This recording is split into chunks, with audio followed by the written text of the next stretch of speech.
All right, let's get right into this. Welcome to today's Explainer, where we're tackling a sweeping, complex, and honestly just incredibly fascinating topic: the history of indigenous peoples in what we now call Texas. When most people think of Texas history, their minds instantly jump straight to the 1800s, right? To the cowboys, the Alamo, early European settlements. But the truth is, the story of this land stretches back so much further than that. We are talking about thousands of years of sophisticated cities, massive trade networks, and just brilliant adaptations to the environment by a huge diversity of indigenous nations. But this ancient, deeply rooted history eventually collides with a massive disruption. We must be wary. Those are the historical words of a Nahuatl Carey, and I want to use that chilling, almost prophetic quote to really set the tone for what we're going to cover today.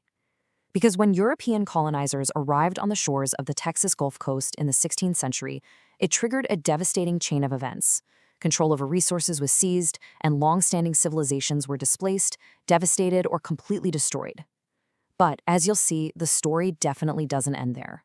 It is ultimately a story of profound resilience. So here is our roadmap for today. We'll start with the first Texans, travel down to the Gulf Coast to meet the coastal Karankawa, head inland to explore the Caddo and Jumano empires, witness the rise of the Comanche, and finally look at indigenous Texas today. Section 1.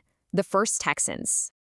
To really wrap our heads around this history, we have to grasp the sheer, awe-inspiring scale of these pre-contact civilizations. Look at that first point, 14,000 years ago. I want you to let that number really sink in for a second. Over millennia, these people didn't just survive, they thrived and engineered incredibly complex societies. Look at the middle of this timeline, 5,000 years ago. People in this region were already cultivating corn, beans, and squash. They were farming, they were settling down, and they were innovating.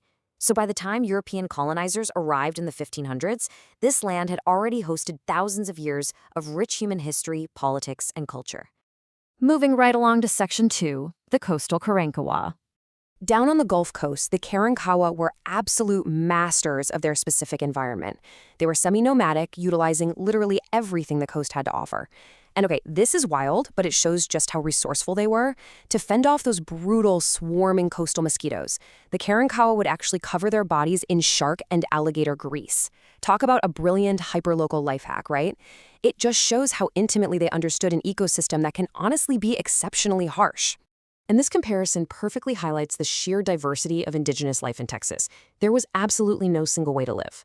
On one hand, you've got the Karankawa, moving 30 to 40 miles inland seasonally to follow the fish, the game, and the plant life. It's a highly mobile, incredibly dynamic way of living. But on the other hand, deeper in the interior of the state, groups like the Caddo and Jumano were doing something completely different. They were building large, permanent, settled farming cities. It's the exact same state, but entirely different worlds. Now, the Karankawa were actually the very first people the Spanish explorer Cabeza de Vaca met when he literally washed ashore near Galveston in 1528. And initially, the Karankawa fed and sheltered him. But look at how this timeline progresses over the years. By 1685, French explorer La Salle arrives. After his men stole a canoe, relations violently soured. This culminated in an attack on the French settlement, where the Karankawa actually adopted the surviving children. Moving into the 1700s, they fiercely resisted Spanish efforts to force them into missions.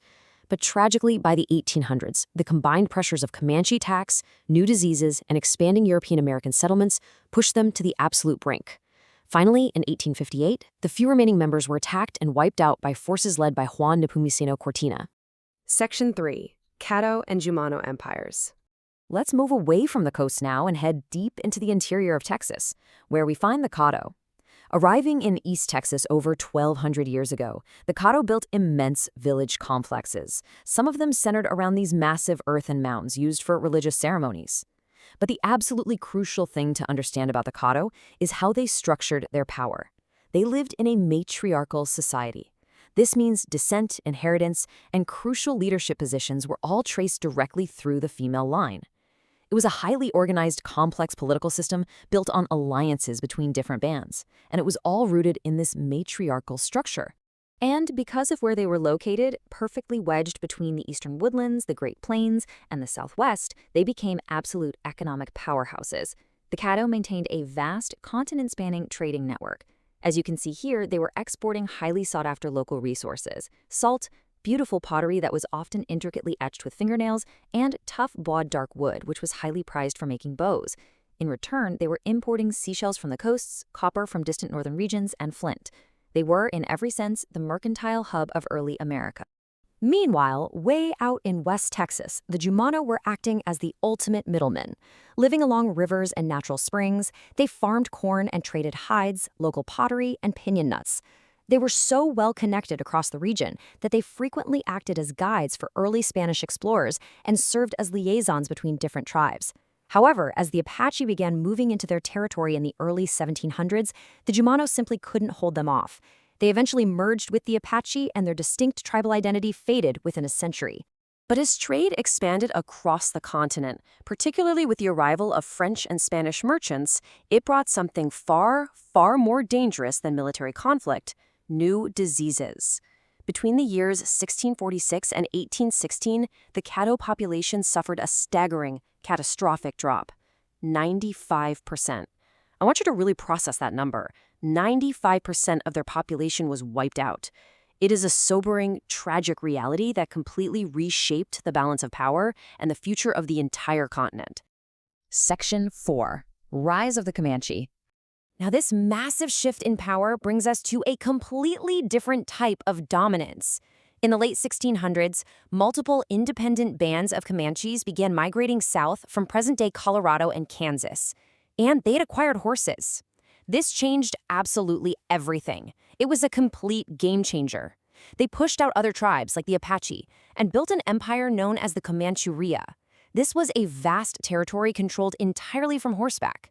Through expert bison hunting and highly effective strategic raiding of both neighboring tribes and European settlements, the Comanche became the undisputed masters of the Southern Plains for well over a century. So you might be wondering, how does an empire this powerful eventually fall? Well, it was a rapid cascade of compounding pressures. First, after Texas won independence, increasing numbers of Anglo settlers poured into the territory, creating fierce conflict over land the Comanche had held for 150 years.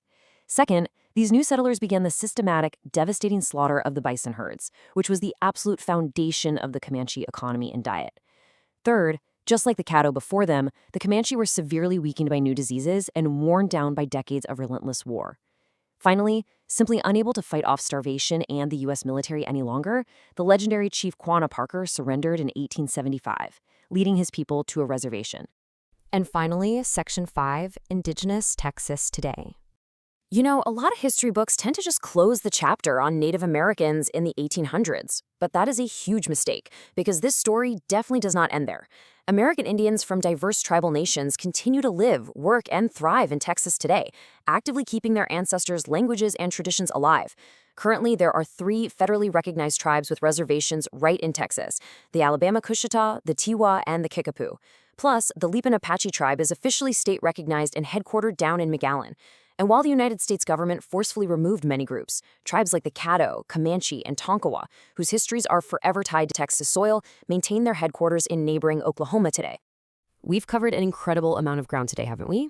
From the shark grease adaptations of the coast to the massive trade networks of the interior and those formidable horseback empires of the plains. So as we wrap up, I want to leave you with this question. How does understanding this deep, 14,000-year history change your view of the land we live on today? Next time you look out at the Texas landscape, remember, you aren't just seeing the legacy of the last 200 years. You are looking at the home of resilient, complex civilizations that shaped this continent for millennia. Thank you so much for joining me for this explainer. Keep asking those big questions, and I'll catch you in the next one.